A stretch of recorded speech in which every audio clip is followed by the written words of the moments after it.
Hello, I'm Matt Chapman, and I'm here with Stella Strasdus, one of my most treasured friends in New York. Hi, Stella. Hey there, Matt, and I'd say you're a treasure as well.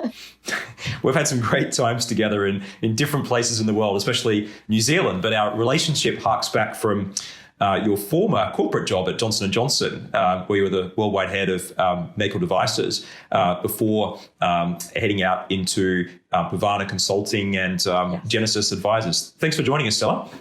Thank you. Pleasure to be here.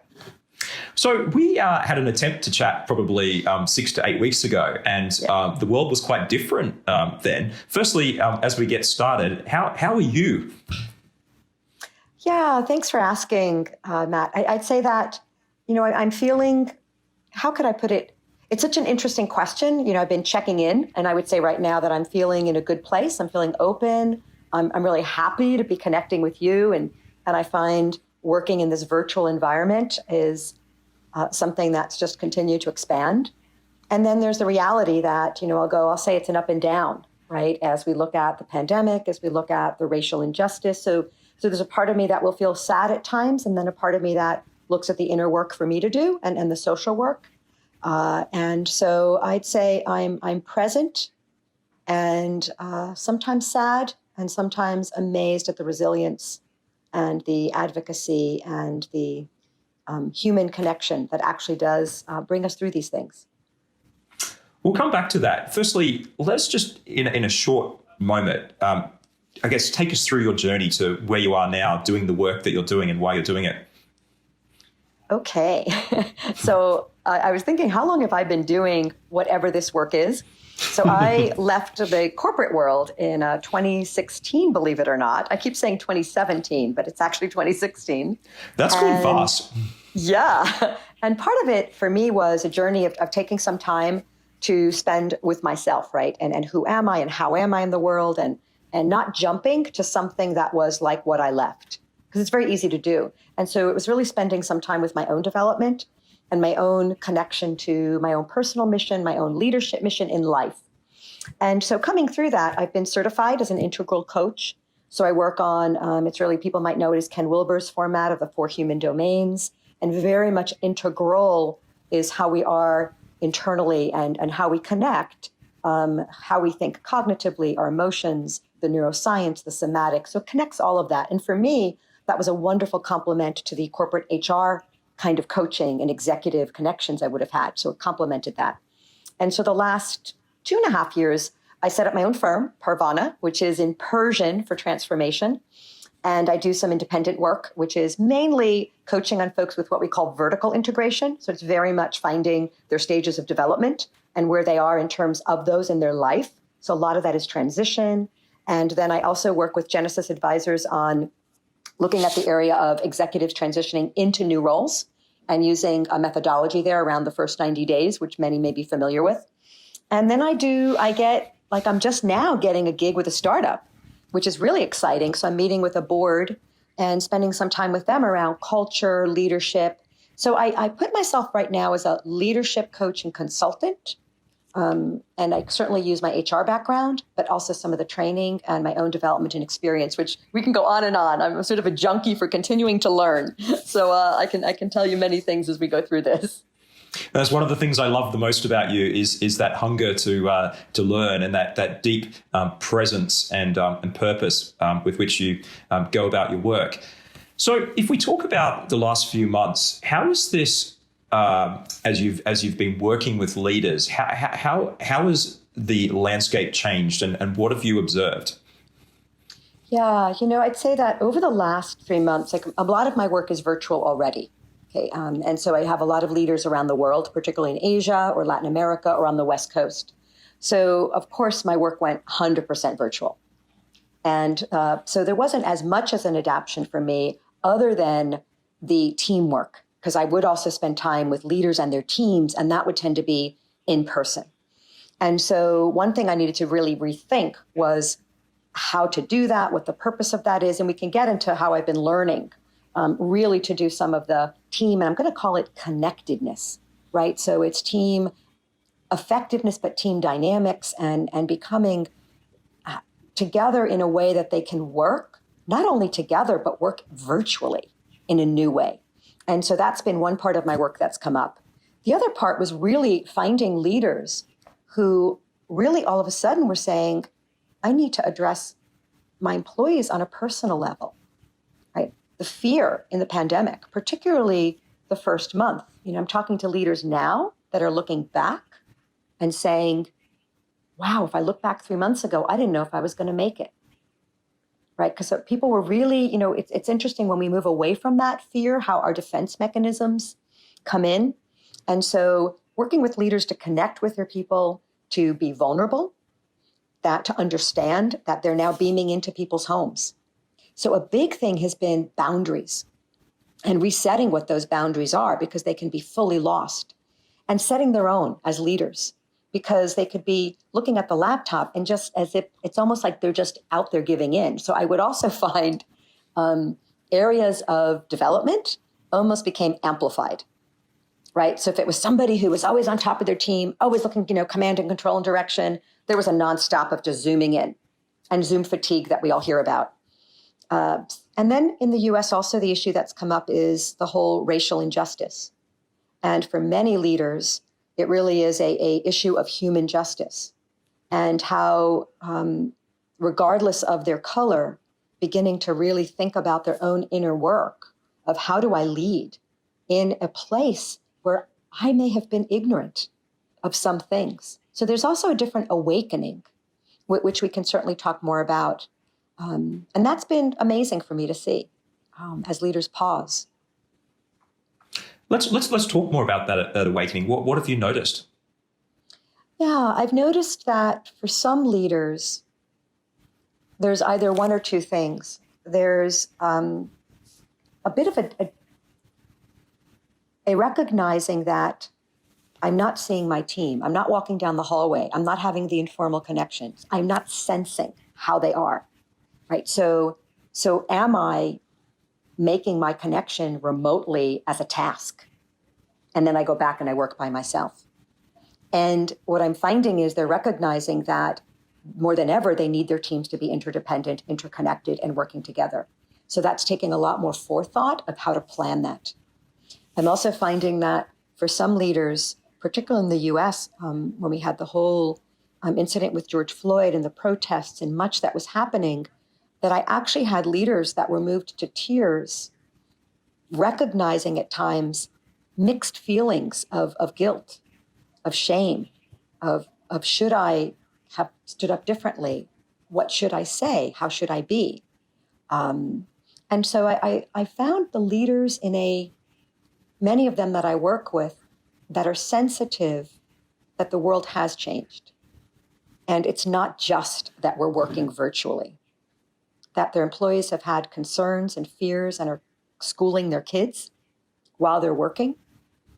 And different assumptions that leaders made about their employees or their employees' living conditions. The idea that, do they even have a comfortable chair or office at home? Do they have a private space? And people aren't letting people into their homes, or weren't, to clean or to care for children. So all of that was falling back on an employee. So just dealing with that mixture and recognizing it was different for each person. Yeah, it's been an incredibly complex time. So how have you worked with leaders and their teams to unpack the prioritization of these issues, given that each day, each week, the landscape has been changing as well? So some of these observations may have become irrelevant or have changed quite quickly. Yeah, so part of it is a lot of my coaching is with the leaders themselves and with their teams, based on purpose. So a lot of my connection with their teams and the leaders may be around, let's do a check-in and a pulse of how your leaders are. And so that is going to be something that I more customized design, and I can share one of those with you if you're interested, that I just did a few days ago. And then other parts of it is I'm also certified in the TMP, which is a team management profile process, where individuals take a team assessment of themselves and their styles. And so I've also debriefed those virtually in very different ways. And I'm also respecting Some people are loving this virtual work. They are finding it's fine. They love it. They're not interrupted. It tends to be those that prefer more introverted styles. And those that are more extroverted are incredibly missing it. They might find ways to just informally always have their computer on with someone in the other room. So really respecting where everybody's at. But I would say one thing that was really interesting for me, Matt, is that I had a team that the leader and I decided we just wanted to check in with how they were. It was that simple. And so I interviewed each of them to check in with, how their leader was doing, how they were, and made it very simple. How could they be a more effective team going forward and coming through this, right? Coming through this rebound, because many states are starting to reopen. So they're now in another place, right, with employees around the world that are halfway opening and not. So how to be present with that. And then one of the big issues was how to become more efficient on their agenda. And I've decided all my virtual meetings will have no PowerPoint, that they really are about us looking and seeing each other.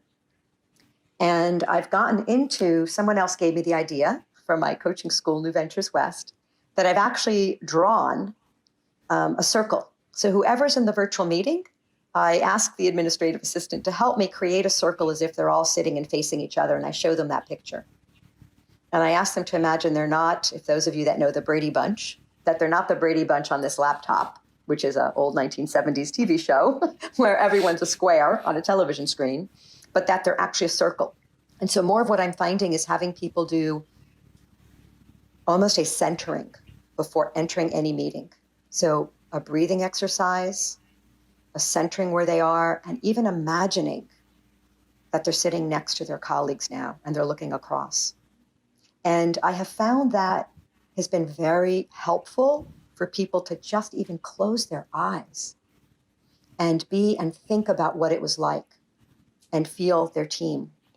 And I've also made sure with teams, I do check-ins, just like you did with me. So as they're on the screen, I'll say, someone go first, and I want to check in. And the check-in is, how am I at this moment? How ready and receptive am I going to be in this meeting? And what do I need from everybody? And people will share. My kids are running, please don't, so they begin to orient to the space we've just entered with them. And they hear that from each other. And I ask them, I've been doing something on these listening skills, because there's 3 ways to listen. I can listen and you and I can listen, and you're thinking about, okay, so what Stella's saying, how do I relate to that? Or how does that apply to me?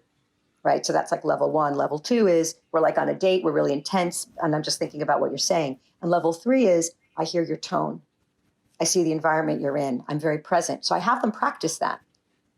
And after doing that, I actually, I did something, it just came to me, and the team was amazing. I asked them to be in silence and just look at the screen and look at each person on the team and just spend 1 minute in their own mind appreciating that person and then appreciating themselves.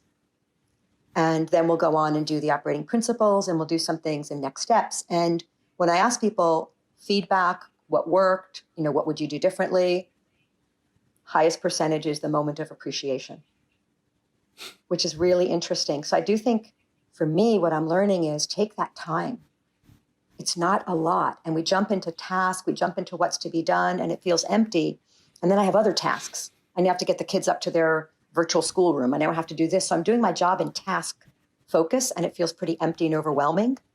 So when you bring me something that's different or a change, or I have to convince you, people are losing the patience with that. They're looking for efficiency because they're multitasking.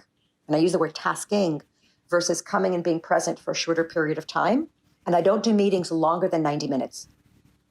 So I don't know if that's helpful, Matt, but that's a learning I've had this week, which was pretty powerful for me.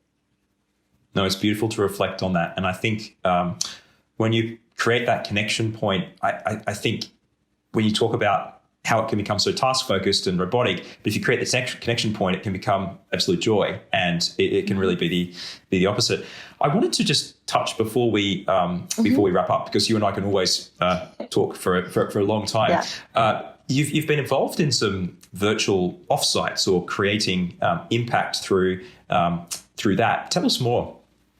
Yeah, so I actually, like many of us, had a beautiful offsite for a day and a half planned down in Georgia at a resort. So that was like really great. I was ready for that. And I don't know about anyone else, but like in-person offsites, I can do a lot of those by just really feeling the team, sensing it. So there's preparation, but there's the moment. And of course, it wasn't going to happen. And so there was a choice point. Do we cancel it and reschedule when we can get together? Which was really not an option because I had put a lot of work, as did the team, into interviews, into surveys, into assessments.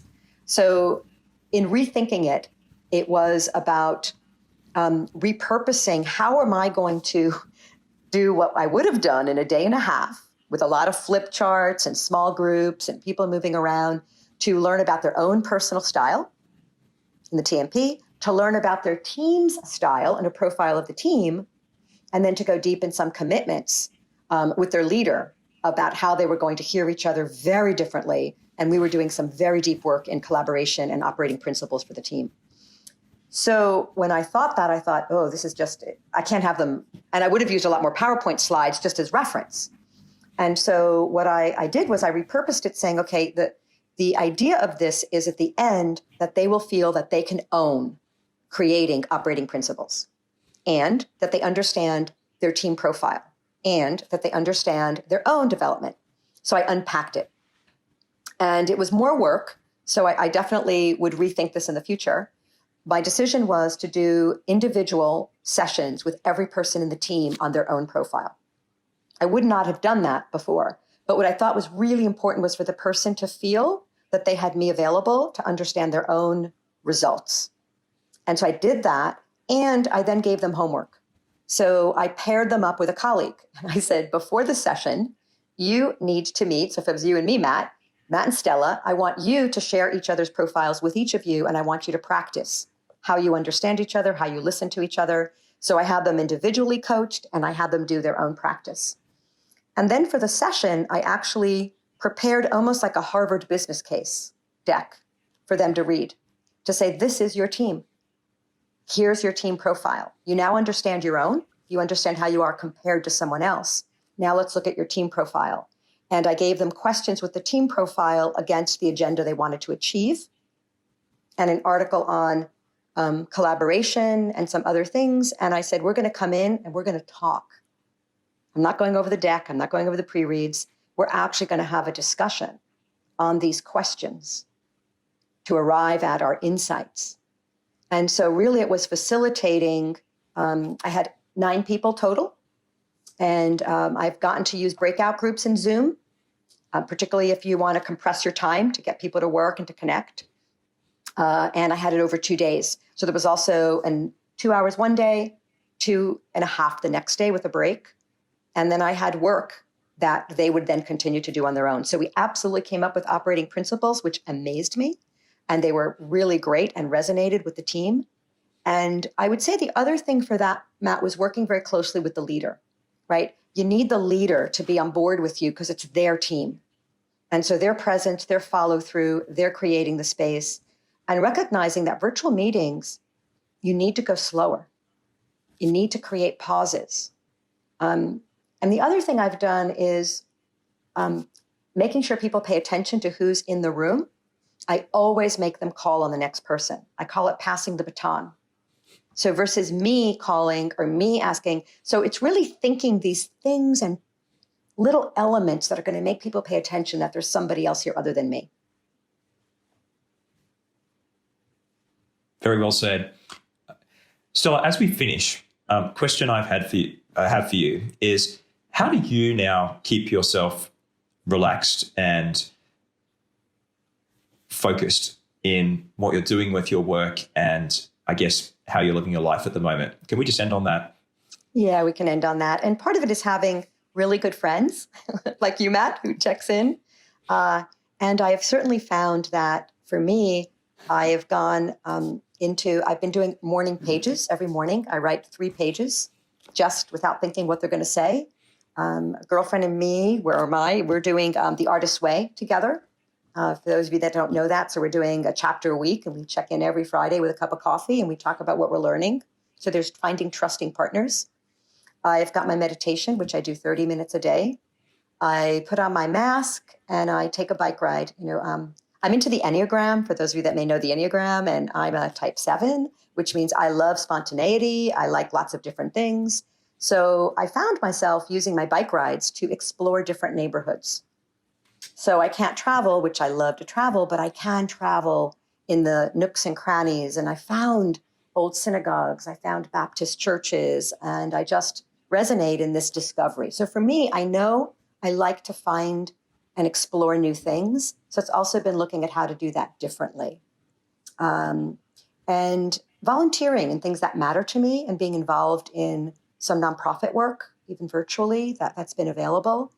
And, working with some of the clients I work with, it's mutual. I'm learning from them. I'll end on one of my works that's been the most amazing is with the Enneagram Prison Project, where I'm coaching someone who's been incarcerated for a large portion of their life, and they're fine and off parole, and they're amazing. And I'm learning more about how to be patient in my own life, and being sheltered in my house versus someone who's been incarcerated is also something to think about, right? So the idea of freedom, of respect, of justice.